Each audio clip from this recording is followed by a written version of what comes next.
Subscribe کیجیے ہمارے channel شاہد رجا اشرفی آفیشیل کو اور بیل آئیکن کو پریس کیجیے جس سے آپ کو نئے نئے ویڈیو کی نوٹیفیکیشن ملتی رہے۔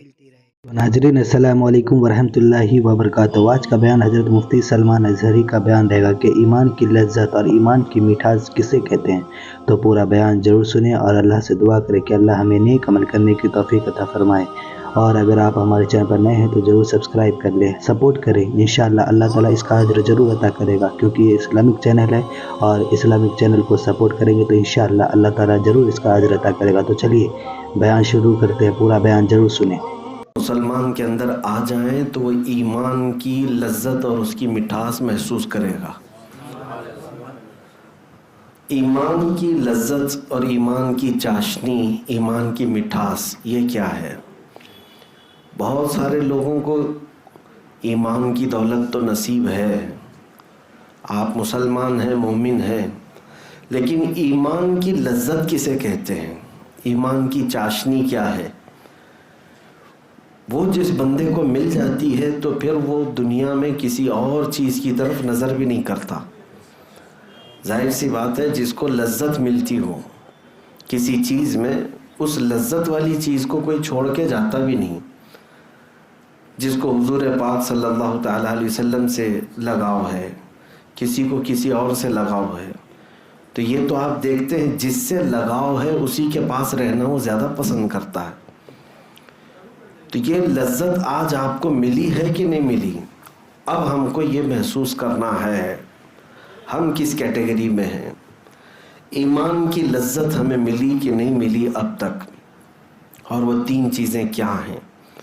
اللہ کے نبی صلی اللہ علیہ وسلم نے ارشاد فرمایا جس کے اندر بھی یہ تین باتیں آ گئی وہ ایمان کی مٹھاس پالے گا، ایمان کی لذت اسے مل جائے گی۔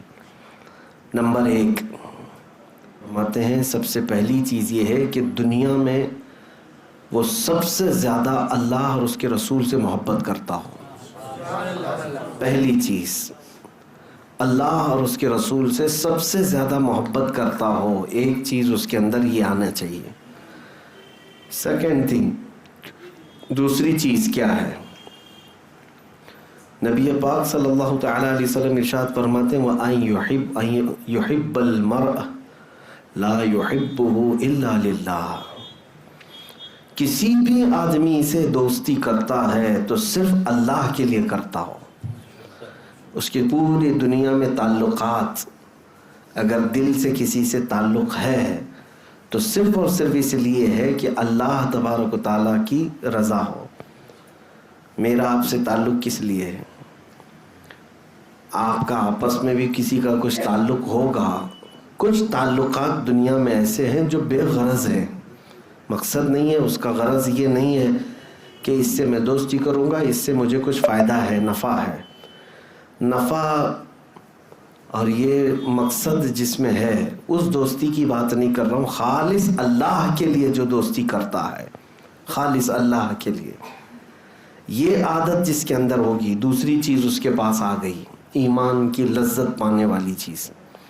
اور تیسری چیز بہت امپورٹنٹ ہے، حضور پاک صلی اللہ تعالیٰ علیہ وسلم فرماتے ہیں کہ وہ مسلمان، ہر مسلمان کے بارے میں، کہ کفر اور شرک کی طرف لوٹنے کو اتنا ناپسند کرتا ہو جتنا کہ آگ میں ہاتھ ڈالنے کو ناپسند کرتا ہو۔ اتنا تمہارے اندر شدید کفر اور شرک سے نفرت ہونی چاہیے کہ میں آگ میں جانے کو جس طرح ناپسند کرتا ہوں، ہاتھ میرا نہ جائے، پیر میرا نہ جائے، اسی طرح کفر اور شرک کرنے سے یا کفر اور شرک کی طرف جانے سے اتنا ڈر لگتا ہو، اتنا خوف لگتا ہو، تو سمجھ لو کہ تیسری چیز بھی اس کے اندر آ گئی، اب وہ ایمان کی لذت اسے ملے گی، ایمان کی چاشنی اسے ملے گی۔ اور ایمان کی لذت جسے ملتی ہے نا، تو پھر وہ لوگ دنیا میں چون چرا بھی نہیں کرتے، ایسا کیوں ویسا کیوں بھی نہیں کرتے، بلکہ صحابہ اکرام رضوان اللہ تعالیٰ علیہم اجمعین کی وہ صفات ہی تو ہیں، وہ ایمان کی لذت پائے ہوئے تھے، اسی لیے موت بھی ان کے نزدیک حقیر تھی۔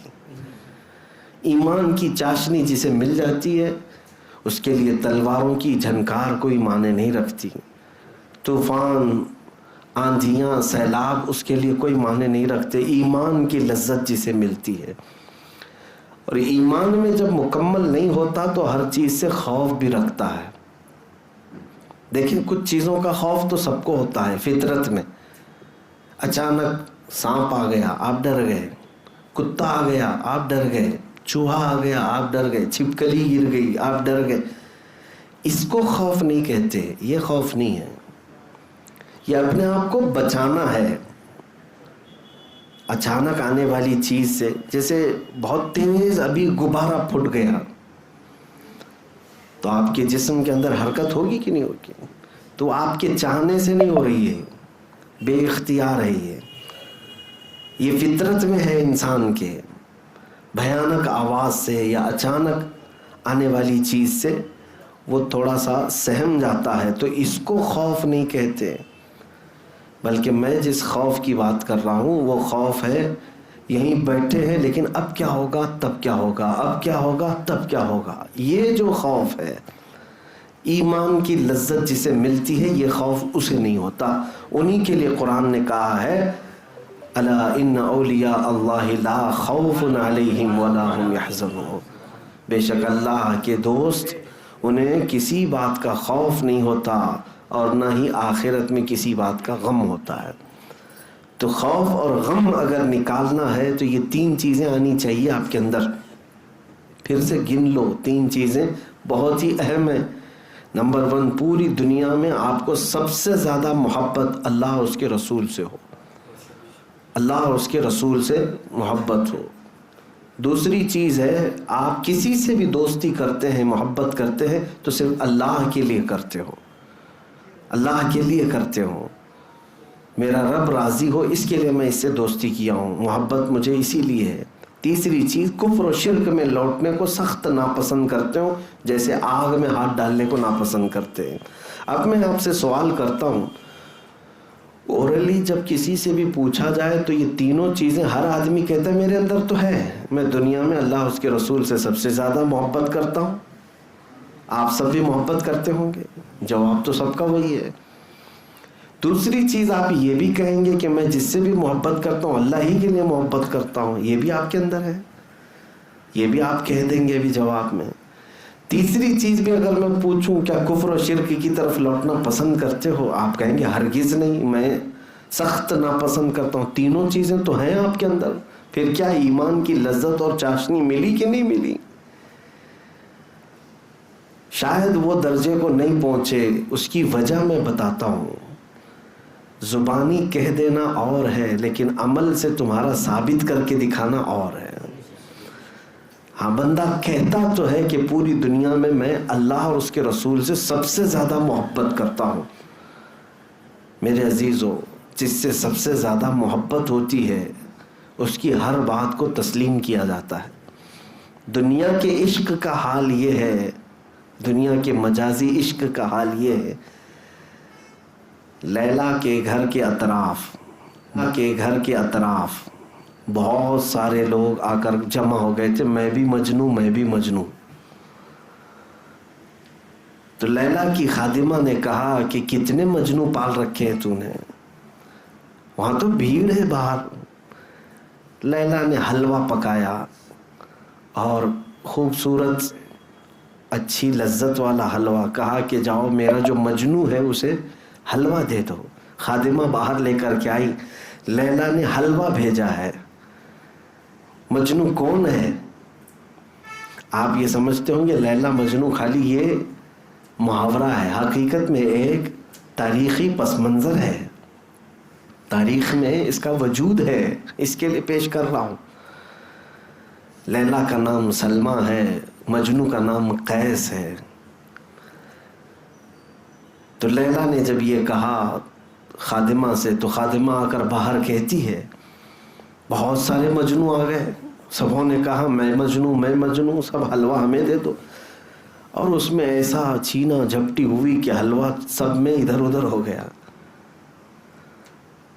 اور اس کے بعد خادمہ آ کر کے پھر سے کہتی ہے کہ سارے لوگ تو اس پر ٹوٹ پڑے، سبوں نے کھا لیا اس کو.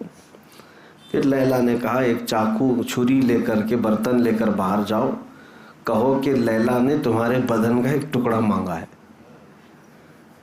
جسم کا ایک ٹکڑا مانگا ہے۔ خادمہ باہر آ کر کے آواز دیتی ہے کہ اب کی بار لیلا نے تمہارے جسم کا ایک ٹکڑا مانگا ہے۔ صاحب ادھر ادھر کھجاتے ہوئے نکل گئے۔ اوریجنل مجنو جو تھا وہ آگے آیا، جو حلوہ کھایا بھی نہیں تھا وہ آگے آیا اور اس نے کہا کہ لاؤ، لیلا نے اگر جسم سے گوشت کا ٹکڑا مانگا ہے تو میں کاٹ کے دیتا ہوں۔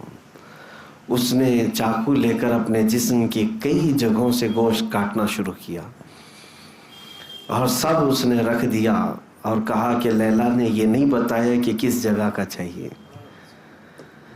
میرے عزیزو، محبت کی یا عشق کی یہ دنیاوی مثال اگر دی جاتی ہے تو میں آپ سے یہ کہنا چاہتا ہوں، حقیقت میں محبت کی مثال پیش کرنا بہت الگ بات ہے اور زبانی طور پر کہہ دینا ایک الگ بات ہے۔ ویسے مومن اور مسلمان اور ویسے مجنو بہت ہیں، لیکن حلوہ کھانے والے بہت ہیں۔ کاش اپنی جان لٹانے والے ہوتے تو یقیناً وہ ایمان کی لذت بھی پا چکے ہوتے، ایمان کی لذت پا چکے ہوتے۔ نبی پاک صلی اللہ تعالیٰ علیہ وسلم نے جب اعلان کیا، صحابہ اکرام وہ حقیقی عشق کے دعوے دار تھے، صرف زبانی نہیں۔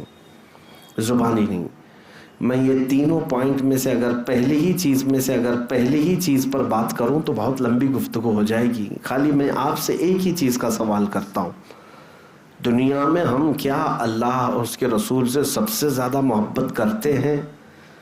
دیکھیں، محبت دو طرح کی ہو جاتی ہے۔ محبت کرتے ہیں آپ، میں اس کا انکار نہیں کرتا، ہمیں بھی محبت ہے، لیکن محبت کے کچھ تقاضے ہیں۔ مثال کے طور پر ایک محبت ہے گھر میں بیٹھ کر کے خالی سوچتے ہوئے محبت کر رہا ہے، دماغی محبت ہے، یہ چاہتا ہے، بہت چاہتا ہے، دل سے بھی چاہتا ہے، لیکن اپنے محبوب کی خواہش کے مطابق بننا نہیں چاہتا، تو اس کے قول اور فعل میں انتر ہے، تضاد ہے، وہ سچا محب نہیں ہے، سچا محبت کرنے والا نہیں ہے۔ اب محبت کے جو تقاضے ہیں امام احمد بن حنبل سے دیکھو۔ امام احمد بن حنبل یہ وہ عالم دین ہیں، عاشق رسول، فنا فی الرسول، حضور سے سب سے زیادہ محبت کرنے والے، تبھی تو انہوں نے حضور کی 5 لاکھ حدیثیں یاد کی تھیں۔ اب جس سے محبت ہوگی اسی کے قول یاد کرے گا نا۔ ہاں، میں نے بہت سارے بچوں کو دیکھا ہے، چھوٹے چھوٹے سے بچوں کو، ان کو ماں باپ کے یا ٹیچرز کی باتیں یاد نہیں، میری باتیں یاد ہیں، اس لیے کہ مجھ سے محبت کرتے، یا کسی اور عالم سے محبت کرتے ہیں تو ان کے اقوال یاد ہو جاتے ہیں، وہ کیسے کہتے ہیں، وہ کیا بولتے ہیں، ان کے جملے کیا ہیں، یاد ہو جاتے ہیں۔ انسان جس سے محبت کرتا ہے اس کی باتیں یاد کرتا ہے۔ ہم میں سے کتنے لوگ جو محبت کا دعویٰ کرتے ہیں رسول پاک سے، حضور کی باتیں کتنی یاد ہیں؟ ہمارا دعویٰ تو ہے ہم سب سے زیادہ محبت کرتے ہیں، تو کیا سب سے زیادہ ہمیں ہماری زندگی میں حضور کی باتیں یاد ہیں یا کسی اور کی باتیں یاد ہیں؟ یہ بھی سوچنے کا مقام ہے۔ امام احمد بن حنبل، کئی محدثین ہیں جو رسول پاک صلی اللہ تعالیٰ علیہ وسلم کی حدیثوں کو اپنے پورے سینے میں محفوظ رکھتے تھے۔ وہی امام احمد بن حنبل کی ایک مثال میں آپ کے سامنے رکھتا ہوں۔ تربوز انہیں پسند تھا، کھانا چاہتے تھے، کلنگڑ، اور انہوں نے یہ پڑھا تھا کہ رسول پاک صلی اللہ تعالیٰ علیہ وسلم نے کھایا ہے، اور حضرت احمد بن حنبل رحمۃ اللہ تعالیٰ علیہ اس کو زندگی بھر دیکھتے رہے، کھائے نہیں۔ عمر کا آخری حصہ آ گیا، کھائے نہیں۔ شاگردوں نے پوچھا کہ حضور یہ آپ کو پسند ہے؟ کہا پسند ہے، سنت بھی ہے رسول اللہ کی۔ کہا کیوں کھا نہیں لیتے؟ وہ کہتے ہیں میں وہ حدیث ڈھونڈ رہا ہوں جس میں رسول اللہ نے اس کو کتنے ٹکڑے کر کے کھائے تھے یا کس انداز سے کھائے تھے، وہ میں دیکھنا چاہتا ہوں۔ یہ محبت کا تقاضا ہے۔ ایک محبوب اپنے محب میں، یا ایک محب اپنے محبوب کی ہر ادا ڈھونڈتا ہے، یہ محبت کا تقاضا ہے۔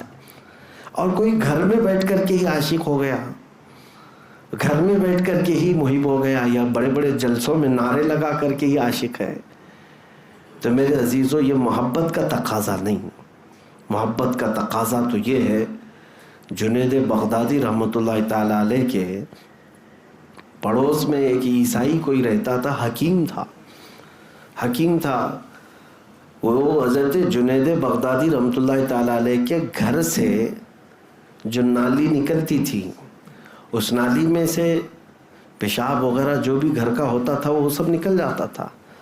اس عیسائی نے دیکھ کر کے، خالی آج بھی تو یورین ٹیسٹ ہوتا ہے نا، بلڈ ٹیسٹ ہوتا ہے، یورین ٹیسٹ ہوتا ہے، تو اس نے دیکھ کر صرف اس زمانے میں لوگوں سے بتایا تھا کہ یہ ایسے شخص کا پیشاب جا رہا ہے جو کسی کی محبت میں اپنا کلیجہ جلا چکا ہے.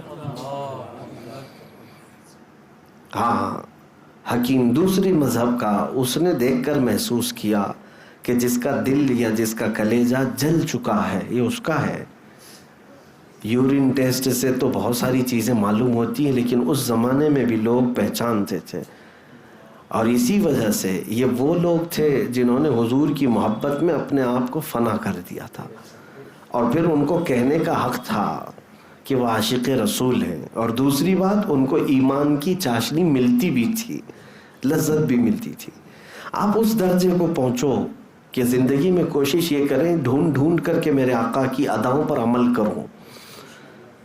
نبی پاک صلی اللہ تعالیٰ علیہ وسلم سے اگر مجھے سچی محبت ہے تو میں بستر کو چھوڑ دوں گا، اٹھ کر کے چلا جاؤں گا کہ میرے آقا کی آنکھوں کی ٹھنڈک نماز میں ہے. میں اپنے محبوب کی آنکھوں کو ٹھنڈک کیوں نہ پہنچاؤں؟ ارے میاں، جس سے مجازی محبت ہوتی ہے دنیا میں، کسی ایک 8 دن کی لیلا کو راضی کرنے کے لیے بیچارہ کیا کیا نہیں کرتا. اپنے کپڑے بدل لیا، بال بدل لیا، چہرہ بدل لیا، سب کچھ بدل لیا. لیلا راضی ہو جائے، محبوبہ راضی ہو جائے، اور اس کے لیے تو خون پسینے کی کمائی لا کر کے کیا کیا خرید کر کے لاتا ہے اس کو. تو دنیاوی مجازی عشق میں جب بندہ یہ سب چیزیں کر لیتا ہے تو حقیقی عشق جو میرے مصطفیٰ سے ہو، اس نبی پاک صلی اللہ تعالیٰ علیہ وسلم کے لیے کب سیریس ہوا بندہ؟ مومن کب سیریس ہوا؟ کبھی کسی رات کو سوچا کہ آج کی رات صرف میرے مصطفیٰ کی ہے؟ بہت راتیں اللہ نے ہمیں دی، کوئی رات تنہائی میں ہم اٹھ کر کے بیٹھے. راتیں تو ہماری بہت ساری کن کن ناموں پہ وقف ہوتی ہیں. برتھ ڈے کے نام پر بھی ایک رات جاتی ہے، شادی کے نام پر بھی کئی راتیں جاتی ہیں، ولیمہ کھانے کے نام پہ کئی راتیں جاتی ہیں. یہ دعوتوں میں سے اگر کچھ بچ جائے تو ہوٹل پر اور پارٹیوں میں ان کے لیے بھی راتیں خاص ہیں. آج کی رات ان کے لیے بہت سارے راتیں صرف اور صرف لوگ گانے بجانے کے لیے یا قوالیاں سننے کے لیے بھی رکھے ہیں. اتنی ساری زندگی گزرنے کو آ گئی، پیچھے مڑ کر کے دیکھو اپنی لائف میں کوئی رات ہم نے میرے آقا کے لیے بھی خاص کر دیا تھا؟ پھر کون سی محبت کی ہم بات کرتے ہیں؟ تو پہلے ہی پوائنٹ میں ہم اٹکے ہوئے ہیں. 3 باتیں میرے آقا نے فرمایا، ثلاث من کن فیہ وجد بہن حلاوت الایمان. 3 چیزیں جس کے اندر ہوں گی ایمان کی چاشنی اسے مل جائے گی. ان میں سے پہلی ہی چیز پر ہم کامل نہیں ہو پائے. سب سے پہلا پوائنٹ ہے اللہ اس کے رسول سے سب سے زیادہ محبت ہو، سب سے زیادہ محبت ہو. لیکن کبھی کبھار دوسری محبتیں آڑے آ جاتی ہیں ہمارے پاس. وہ آپ نے نہیں دیکھا، ہم کہتے تو ہیں اللہ کی ذات سے ہمیں بے پناہ محبت ہے، لیکن عمل میں ہم نہیں کر پاتے، عمل میں نہیں کر پاتے. ایک طرف تمہاری دکان ہے، ایک طرف تمہارا بزنس ہے، ایک طرف تمہاری روزی ہے، اور ایک طرف اللہ کی عبادت ہے. اگر تم سچی محبت کا دعویٰ کرتے ہو کہ میں اللہ سے سب سے زیادہ محبت کرتا ہوں، تو جیسے ہی تمہیں اللہ کی طرف پکارا جائے حی علی الصلاۃ، پھر دیکھنے کا مقام ہے کہ اس کو پسند کر رہے ہو کہ اس کو پسند کر رہے ہو. پتہ ہے کہ تم کس کو زیادہ پسند کر رہے ہو. نہیں، دکان ہے کیسے چھوڑ کے جاؤں گا، بعد میں بھی پڑھ لیا جائے گا. بزنس ہے بعد میں بھی دیکھ لیا جائے گا، نمازیں سب ملا کے رات کو ایک بار کر لیں گے. تو اللہ سے اگر سب سے زیادہ محبت کرتا ہو تو یہ چیزیں کیوں آڑے آ گئی؟ تو پھر جھوٹ بول رہے ہو. صرف ایک بات میں نہیں، بہت ساری باتیں میں آپ کو بتاؤں. وہ ایک فقیر آدمی کی بات میں نے سنایا تھا آپ کو. بیچارہ سائل تھا، مانگنے والا تھا. فروٹ کی دکان میں اس نے کچھ مانگا، اللہ کے نام پہ کچھ دے دو. مسلمان آدمی تھا، پھل بیچنے والا. آم جو سڑے ہوئے نکلے ہوئے تھے نکال کر کے دے دیا. مانگنے والوں کو کیا دیا جائے گا؟ جو بچا ہوا ہے یہی دیا جائے گا. اس کے بعد تھوڑی دیر میں وہ فقیر نے اپنے جیب سے پیسے نکالے، 10 روپے 20 روپے. کہا کہ میاں یہ پیسے ہیں، اس کے کچھ پھل اچھے دے دو. پیسے کے بدلے میں جو پھل ملیں گے وہ اچھے پھل ملیں گے، معاوضے پہ مل رہے ہیں. تو اچھے پھل اس کو مل گئے، 3 پھل آم. اب وہ فقیر دونوں پھل اپنے ہاتھ میں لیا اور اس کے بعد اللہ تعالیٰ سے کہتا ہے مولا یہ تیرا بندہ ہے، دیکھ اس نے تجھے کیا دیا ہے اور مجھے کیا دیا ہے. تیرے نام پہ میں نے مانگا تھا تو سڑی ہوئی چیزیں دیا، اور میں نے اپنی دولت سے مانگا تو مجھے اچھی چیزیں دیا. وہ دکان کا مالک جو تھا مسلمان تھا، رونے لگ گیا. کہا مجھ سے خطا ہو گئی، بہت بڑی خطا ہو گئی. میرے عزیزوں، زندگی میں ہم بہت مرتبہ یہ کام کرتے ہیں، بہت مرتبہ یہ ساری چیزیں ہو جاتی ہیں. میں اکثر کہا کرتا تھا اللہ اور اس کے رسول سے اگر سب سے زیادہ تمہیں محبت ہے تو سب سے پہلی پرائیوریٹی تمہاری لائف میں ہر چیز میں میرے حضور کی ذات ہونی چاہیے. ہمارے گھر میں یہ رواج برسوں سے تھا، آج بھی ہے الحمدللہ. اور میں کوشش بھی یہ کرتا ہوں لوگوں کو تلقین کر کے بھی کہ ہمارے والد گرامی علیہ الرحمہ اکثر یہ نصیحت کرتے کہ گھر میں جب بھی کوئی خوشی کا موقع آئے، یعنی شادی، منگنی، ولیمہ، عقیقہ، کچھ بھی آئے، تو سب سے پہلے شادی سے 2-3 دن قبل سے ہی ہمارے گھر میں محفل مولود شروع ہو جاتی ہیں کہ پہلے حضور پاک صلی اللہ علیہ وسلم کی بارگاہ میں، اور پھر ذکر کی مجلس ہو، راتب ہو، اذکار کریں اللہ تعالیٰ کی بارگاہ میں، پھر ہم اپنی خوشی کی طرف آئیں گے. پہلے فرسٹ پرائیوریٹی اللہ اور اس کے رسول کی ذات ہے. خوشیوں میں تم بھول جاتے ہو، میتوں میں تو اللہ کو یاد کرتے ہو. تو ہر مقام پر ہم کو یہ دیکھنے کو ملتا ہے، کئی جگہوں پر اللہ اور اس کے رسول سے محبت کا دعویٰ تو ہر ایک کا ہے. اگر ابھی میں پوچھوں تو سب ہاتھ اٹھا کر کے بولیں گے، دونوں ہاتھ اٹھا دیں گے. دنیا میں ہم اللہ اور اس کے رسول سے سب سے زیادہ محبت کرتے ہیں. میرے عزیزوں، محبت کا تقاضا یہ تو نہیں جو ہمارا لائف سٹائل ہے، ہم جس انداز سے گزر رہے ہیں. اللہ اور اس کے رسول صلی اللہ تعالیٰ علیہ وسلم سے سب سے زیادہ محبت کا مطلب یہ ہے کہ جو چیزیں اللہ اور اس کے رسول کو پسند ہیں وہ میری لائف میں سب سے اول مقام پر ہونا چاہیے. میری پسند بعد میں، حضور کی پسند پہلے. یہ چیز ہو تو پھر آپ اپنے دعوے میں سچے بھی ہیں. میں اکثر یہ کہا کرتا ہوں، حضرت ابو بکر شبلی رحمۃ اللہ تعالیٰ علیہ بہت پائے کے بزرگ ہیں، سلسلہ قادریہ کے مشہور بزرگ. آپ نے سلسلہ قادریہ کے شجرے میں پڑھا ہوگا، بہر شبلی شیر حق دنیا کے کتوں سے بچا. اس میں جو شبلی نام آیا ہے یہ حضرت ابو بکر شبلی، یہ حضرت جنید بغدادی رحمۃ اللہ علیہ کے مرید ہیں، خلیفہ اور غوث پاک رضی اللہ تعالیٰ عنہ کے تیسرے پشت پر مرشد ہیں، دادا مرشد ہیں. آپ یہ کہا کرتے تھے کہ میری زندگی میں سب سے سخت سوال یہی ہے کہ اگر کسی نے مجھ سے پوچھ لیا کیا آپ کو اللہ کے رسول سے محبت ہے، یہ سوال میرے لیے سب سے سخت ہے. آپ کے لیے سخت ہے؟ اگر کوئی کہے کہ حضور سے محبت کرتے ہو کہ نہیں کرتے ہو، بغیر سوچے سمجھے آپ کہیں گے کیوں نہیں کرتے. حضرت ابو بکر شبلی سے پوچھا گیا آپ کے لیے سوال سخت کیوں ہے؟ وہ کہتے ہیں اگر اس کے جواب میں میں نے نہ کہہ دیا تو ایمان چلا گیا. اگر سوال کسی نے کیا اللہ کے رسول سے محبت ہے، آپ نے جواب میں نہ کہہ دیا تو ایمان ہی چلا گیا. اور حضرت ابو بکر شبلی فرماتے ہیں اور اگر ہاں کہوں تو میرا دل ملامت کرتا ہے، تو محبت کا دعویٰ کر رہا ہے، کہاں تیرے محبوب کے اعمال اور کہاں تیرے.